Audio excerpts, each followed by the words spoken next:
If Carl doesn't talk about it, it probably won't be talked about. Aren't you glad that he is on the air and back in the Oval Office of Gulf Coast Talk Radio? Freedom Friday with Carl Gallups, 1330 WEBY.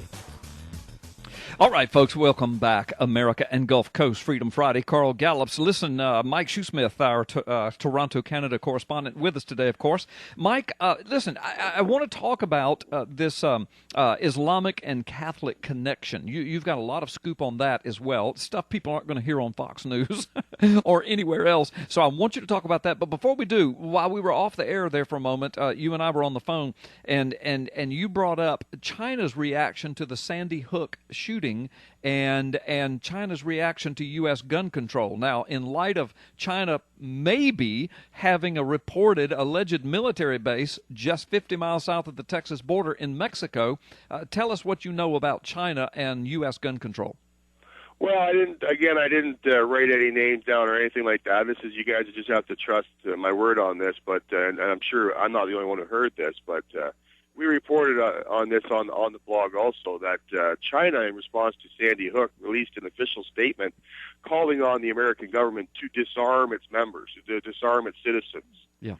So because if China decides to come in through Mexico and through Laredo, Texas, they won't make it past San Antonio. Right. I mean, the security team at John Hagee's church will be able to take care of the Chinese threat. Yeah, I promise you. The security team at my church could probably take care of the Chinese. Well, I didn't want to bring your church into it, but well, I don't mind people know that's true as well. I don't mind people knowing we have a good, strong security team at our church. Now that doesn't mean that doesn't mean nothing could happen, but it does mean if it does, whoever does it will pay for it dearly. Yeah. Well, I happen to know that's true, and I would not want to be on the Chinese side of that. Right. That's for that on that little skirmish. That's right. for sure. Well, but you know, if China did say that, that certainly plays into to what you reported earlier about the possibility of a base down there. But anyway, let's move on. We've only got a few minutes. I want to give you most of the time. Talk about this Islamic Catholic connection. Yeah, well, there was an article recently dealing with the most popular faiths in the world. And the seventh most popular is actually Jediism. There are literally hundreds upon hundreds of thousands of people in the world who claim to be actual Jedi Knights. Well, what you just told me is that there are hundreds and hundreds of thousands of people in the world that are probably on psychotropic drugs. But on a more serious note, you know, they mentioned the popularity of Roman Catholicism and Islam. Right. However, what most people may not realize is that Roman Catholicism began with Constantine in the 4th century. That's correct. But there was a rebellion that rose up against that unification of the Roman government and the church, creating the Holy Roman Catholic Church. Right. And these people became a thorn in the side of the Roman Catholic Church. So there is enough evidence to convict on the connection between the Roman Catholic Church and Islam. Mm-hmm.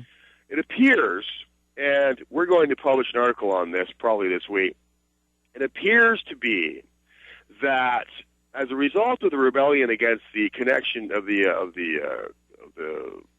amalgamation between the Roman state and the church, a person was tapped to deal with this rebellion in the 7th century. And this person's name was Muhammad. Mm-hmm. And during that time, you've done a lot of research on this. You can corroborate much of what I'm about to say, if not all of it. But during that time, there were many deities that were being worshipped, and Muhammad went around and said, look, we're going to pick one. We're going to pick the moon god Allah. That's right. And this will be the god that, and whoever wins this epic battle, his god is the god. Right. And so, but many people may not realize that there's a lot of evidence to support the fact that the Vatican financed and supported Muhammad in his efforts. And once Muhammad won and secured Allah as God of that area, he was then tasked with going out and dealing with this Christian rebellion. Now, you've done the research on the connection between the Freemasons and Islam, right? I have. that people have to swear allegiance to Allah and Muhammad in order to be a Freemason in the higher echelon. Well, in order to be in the Scottish Rite, which is that's not the Blue Lodge. But anyway, I don't want to confuse people. But yes, there are some upper echelon ranks connected with Freemasonry wherein they take their oaths in the name of Allah.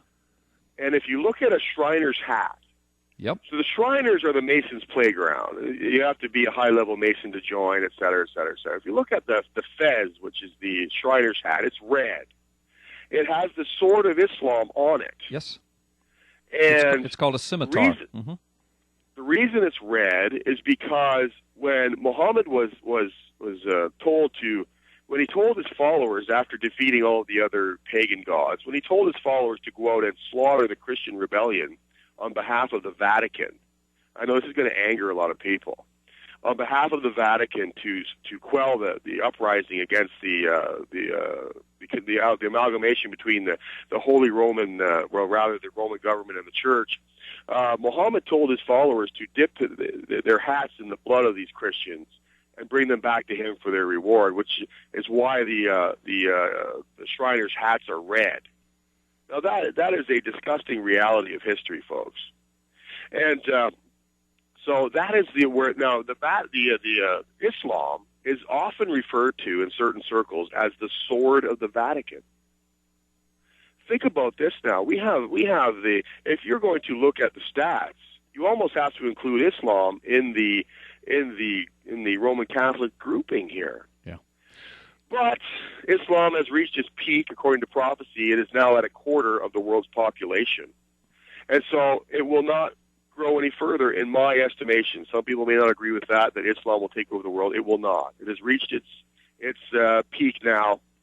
Islam has reached the end of its expansion. It has gone as far as it can. And we're looking at a war in the Middle East right now that will involve 200 million men.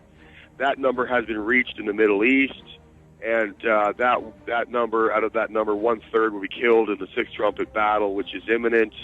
And World War III is coming. It appears that China may be involved in all of this, the dragon, the prophecy. And I just want to encourage you guys to stay right, get right, be right with God. Email the ministry, ppsimmons@live.com, if you have any questions about this. I mean, we're looking at you got 5 seconds, Mike. Year-old history here. Yeah, no, you're absolutely right, Mike. We got to get out of here. Thank you so much, Mike Shoesmith. God bless you. All right. I appreciate all the work. Guys. Yes, Happy sir. New Year. Appreciate all the work you do, and Happy New Year to you as well, folks. When we come back, Dr. Grace of Woto out of Washington D.C. She'll give us all the Washington D.C. scoop stuff you're not going to hear anywhere else. You don't want to miss it. Freedom Friday. Carl Gallups. We'll be right back.